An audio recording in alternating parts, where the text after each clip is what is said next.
Well, the Adelaide Thunderbirds are thundering away magnificently right now, and they are waiting to see who their opponent will be in the Super Netball.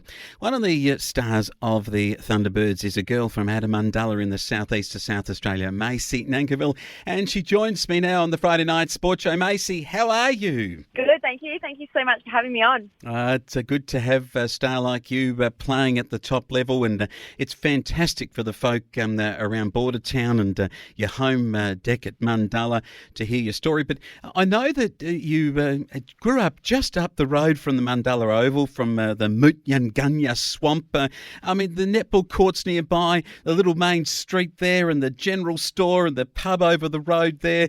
Tell us about the story of you growing up in Mundulla. Yeah, that's definitely a little Mundulla. Blink and you'll miss it, I guess. I think there's only around maybe 400 or 600 people there now. So, yeah, I think I was definitely very privileged to have grown up in such a small community like that. And, yeah, you're right. I lived just down the road from the netball courts and the footy oval there. So, and actually went to the primary school that's close by as well. So any spare time that I had, I was always up at the courts doing some extra stuff and shooting. Well, not that I'm a shooter now, but I always used to practice my goals just in the hope that I would someday get to play in the goals. But yeah, the mid-court is obviously where I play now, and yeah, been loving every second of that. So yeah, it's definitely a special place for me.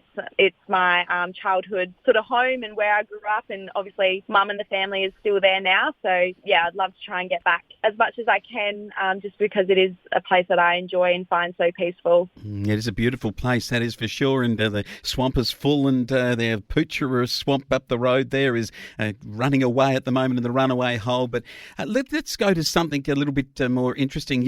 When you first started to concentrate on netball, you also started getting good at footy, and you actually were drafted into the AFLW, and you've had to make a big choice to actually go with netball. Yeah, that's exactly right. I think I've always loved footy, whether that's watching or playing, and I think growing up with two older brothers really helped that. They obviously made me quite tough, and yeah, they would obviously always gang up on me, so I love playing football. I think I always stuck with netball because it was what I knew, and I suppose back when you were a junior, it was very stereotypical. The girls would play netball, the boys would play footy, and that's sort of how it was. But to know that there's actually an AFLW league now where girls can play footy, I think that's really exciting. So yeah, that 2019 year when I was contracted as a training partner with the Thunderbirds, I was also drafted to the Adelaide Crows and had a little stint there, which I really enjoyed. But at the end of that year, I then had to choose between the two sports, and netball's what I have probably always known more and probably a little bit better at. So yeah, I went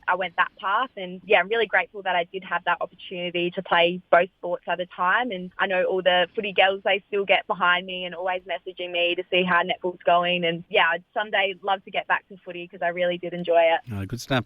And Maisie, it's really interesting to talk about how your career then came out of that Mundulla, your childhood. You then get to Matrix down in Adelaide, and then you get picked up by the Thunderbirds in 2019, and you get to see one of those childhood the people you put so much emphasis on wanting to be like in Nat Von Berto. What was that like to meet your hero? Yeah, it's definitely been a journey, and I think along the way I've sort of put my hand up to try out for all these different teams. And obviously when I was quite young, I was very skinny, I was very small compared to a lot of the other girls that I was coming up against. So I think knowing that I had sort of my inner belief that I could take it as far as I wanted to, I think that steered me on. And yeah, you're right, I really looked up to the likes of Nat Von Berto and Julie Coletti growing up. And yeah, I think once I came up to Adelaide, I went to boarding school, and I was a lot closer to a lot of the talent and development teams and coaches up here. And yeah, I was fortunately picked in a couple of state teams to get a bit more exposure at that higher level. And yeah, I then 2019 was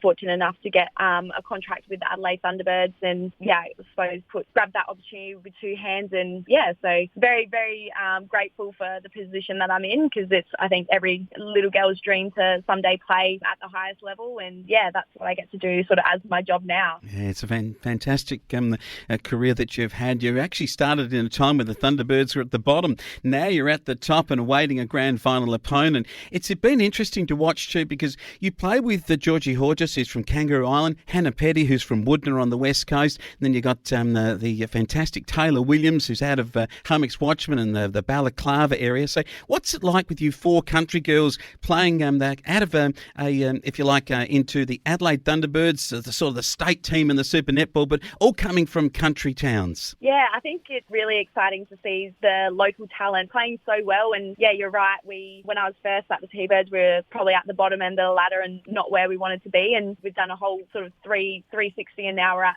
the top. So it's definitely taken a couple of years of rebuilding and finding our confidence and sort of finding our brand of netball and wanting to be competitive. So yeah, it's really exciting now that we're at the top. And yeah, I get to play with a couple of local girls and like you said, Hannah and Taylor and Georgie and even Lucy Austin, who's an Adelaide girl. So we've definitely got a lot of diversity within our team, having a couple of international players as well. It's really exciting to see that all come together, and we are quite a young team compared to a lot of the other teams that are out there. So yeah, it's exciting what we can put out there and sort of, again, have nothing to lose come grand final time. Not far away from that. Of course, you're referring to Cardwell, who a star player in England, and of course Wilson and Sterling, very, very good players out of the Caribbean. And this is a great chance for you guys to win a competition, the Super Netball Championship.